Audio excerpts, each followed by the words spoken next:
Okay, we're back again with another demo. So we have this time the orange pedal baby, and this time the one that's going through it is a positive grid bias mini, the 300 watt guitar head. This one already, the positive grid has a power amp in it, but that one is a class D, and I suspect that the sound that it makes when it's cranked up to gigging levels, it's a bit, there's like this treble, this weird sizzle at the top end that I just, it takes me you could probably fix it, but I couldn't really fix it. It probably require a lot of effort, and I think that this kind of gear, it shouldn't be like that, because when you gotta do some quick settings, some quick stuff on the fly, like on stage, that's not gonna cut it, man. You need it to sound good quickly. Anyway, I've never done this before. I've never we're gonna go through this together. I did test it so that make sure it didn't blow up, because who knows. I just found out that the Class D positive grid, it doesn't really need to have a speaker load, so I just put the speaker out into 0 volume, and I just use the FX send as you would. FX send into the front input of the pedal baby. Now I'm just using the PRS custom 22 with the 5815 standard 5815. It's the wireless GLXD going straight through to the positive grid, and then FX send into the front of the orange pedal baby, as I said, using the box king to power the Shure GLXD. It's a rechargeable pedal power supply, and then the speaker is the usual vintage 30 inside a Black Star semi-open back cabinet.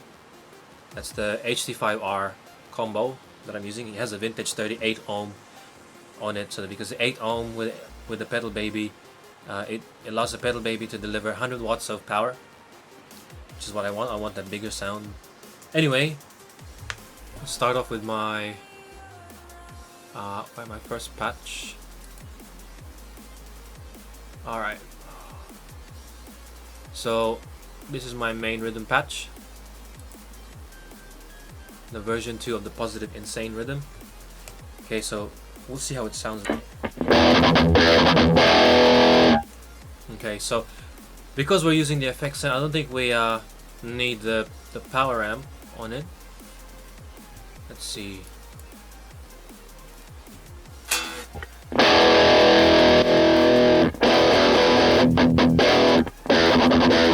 Okay, so straight away there's a difference there. You don't really need that anyway. Let's see if the others would make a difference.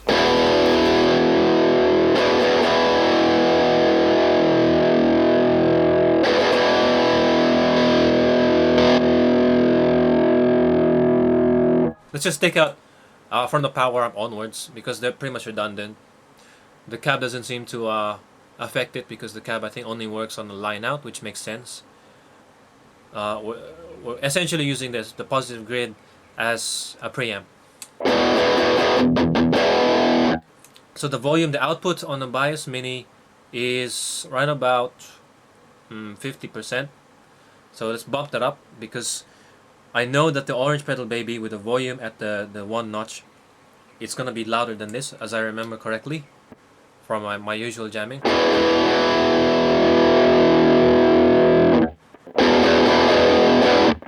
So that would probably be about 70% roughly.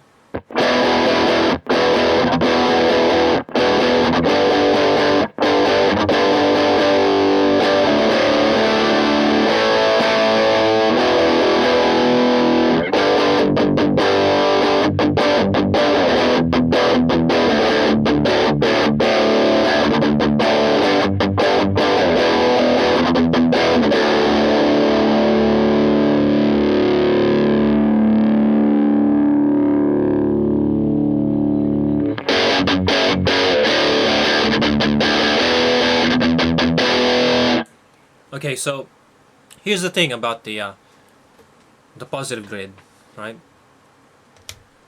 that middle knob there and the treble knob, they seem to interact with each other, and for some reason I like it better when it's down here. Let's say about the just under the first notch, roughly around there.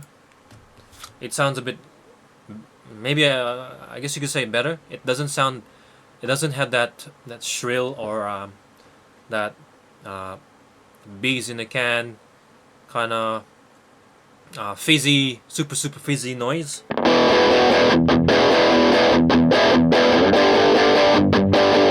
See that? When I put it high, that's not gonna sound good in a band mix, because all you hear is the fizz. Now, even when it's like this, it still doesn't cut it in a band situation. I tried to like this head, this positive grid, but I couldn't make it work in a band.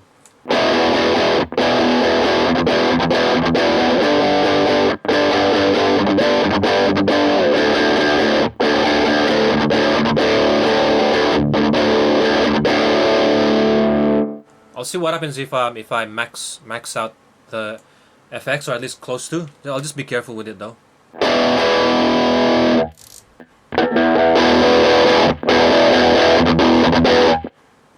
Too loud. I'm going to monitor the decibel, the sound wave on my recording, and just leave it to how high I remember it from my previous recordings.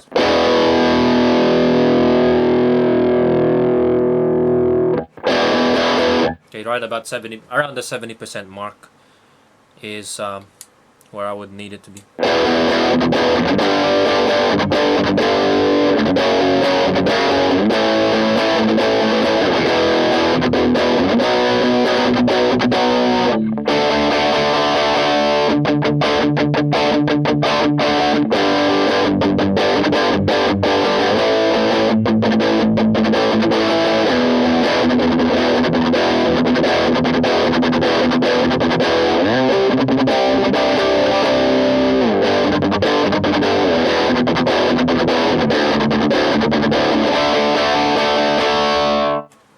Now this is already in bedroom volume, and I can already have a sense that there's a lot of treble going on, and so once I crank this up, it's gonna fall apart.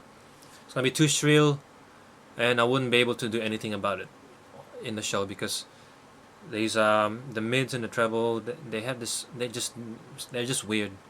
I don't know. I think it'll work for the Bias Mini. Really is good for the bedroom recording, maybe for the application, but live, maybe not, man. Even through the pedal baby, I think it's the patches themselves are, it doesn't suit me. I know some people use it, some famous bands use, like I think it's Under Oath or something, and maybe they make it work, but to me this is it just doesn't work for me. Okay, that's the simple fact of it. And now let's try the clean tone. This is the clean tone that I use, Tweed Lux version 2. Take out the power amp and all this.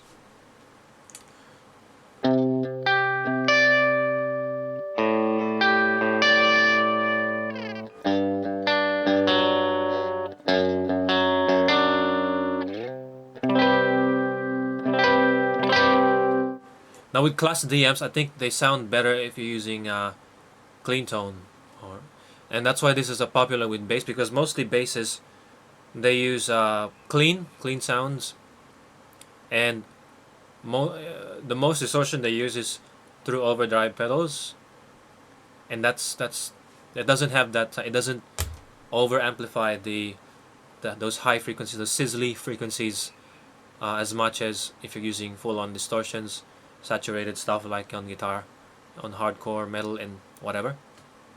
That's why it's popular with the bass community. So maybe not all Class D amplifiers are like that.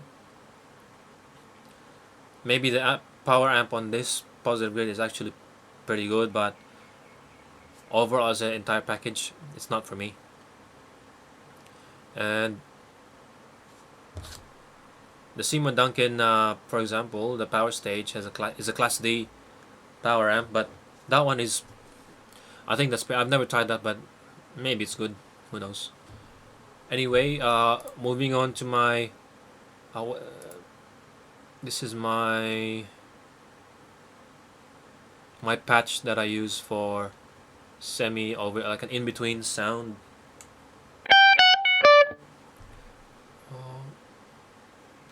Maybe not that. I don't know where it is. Must be this one.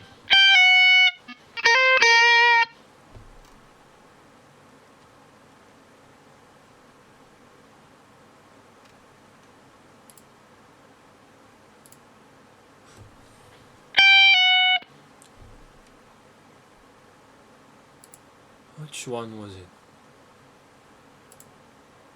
Must be this.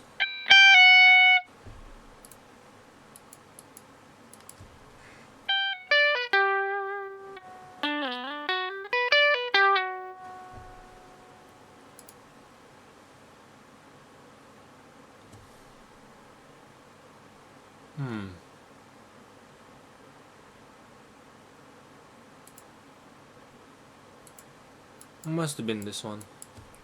Anyway.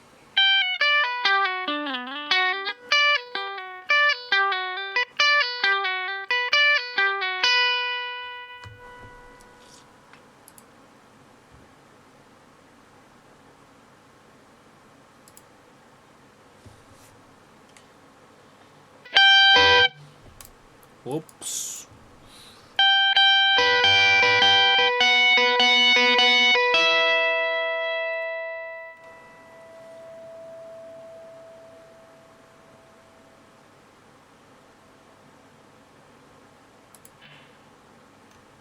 Oh, I think it's one of these ones. 25.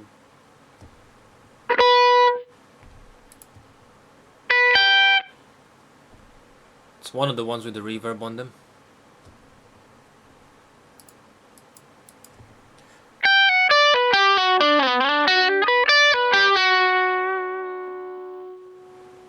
Yeah, it must have been this one. One of them. With the low gain action.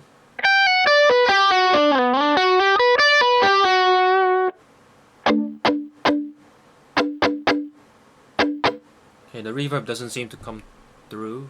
Maybe it's on the power amp section. Somewhere.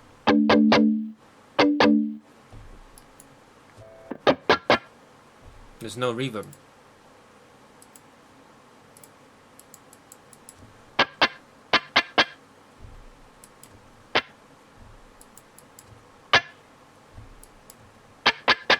I don't know where it is. Must be this one. No, that's not it. It's one of the ones with the reverb on it. Triple thread.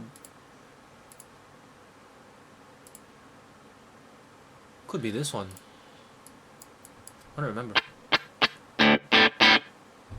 Doesn't even have the reverb on this.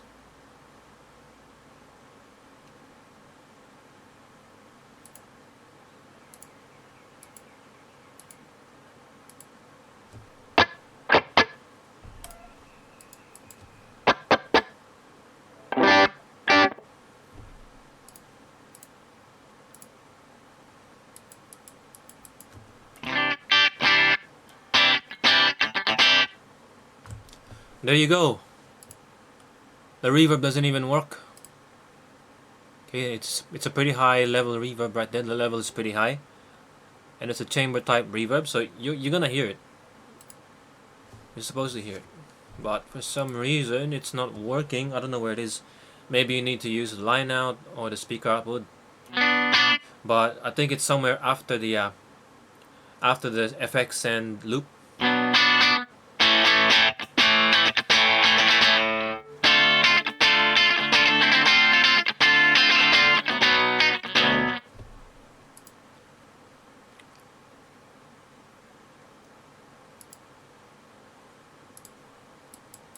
Okay.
There it is.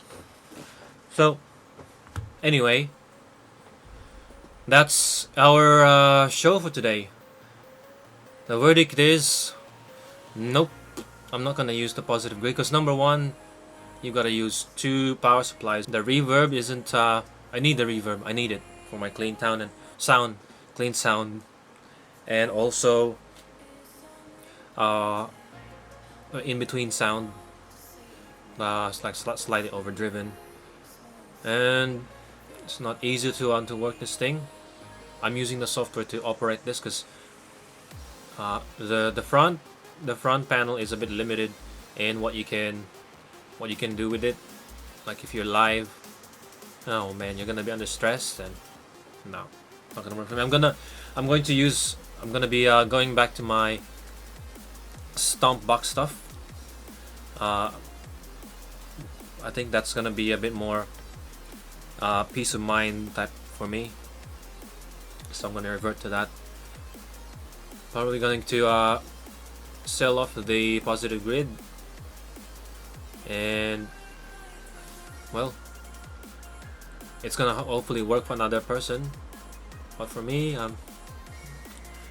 see you later, positive grid. Anyway, but it is usable. It's usable. The positive grid and the orange pedal baby is usable together, as you can see. That's the main point of this. I did go on a few tangents here and there, but well, that's how it is, isn't it? Life doesn't always go as planned. But despite all that, thank you for staying. Thank you for watching, and I'm gonna put some more videos out. Give me some ideas, guys. Just say your ideas. Say it out loud. Think out loud. Ask me some questions that you want. Let's help each other out. And so, hope you have a good jamming day. But for now, I'm gonna practice some solos and some songs, some jam a bit. And I'll see you later. Okay?